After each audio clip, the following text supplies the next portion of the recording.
is hosting the Young Professionals Workshop as part of IEC GM 2025.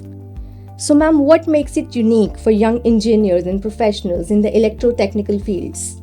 Well, India is on the forefront on renewable energy development, especially in the solar sector. That's why it's so important and so amazing that we had the opportunity to gather in this country. Additionally, and maybe that's not related to technical fit, I have to admit that I absolutely love and adore Indian food. This is the first time when I was exposed to paneer, and I absolutely love it. I want to take it with me to my country. Oh, that is very nice to hear. So ma'am, could you walk us through the key benefits of attending the IEC YP workshop in New Delhi? How does it help young professionals like you to expand their careers?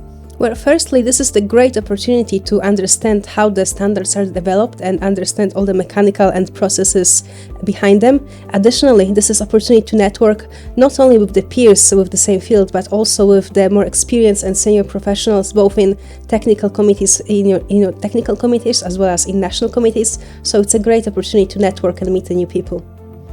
Thank you so much, ma'am. Thank you.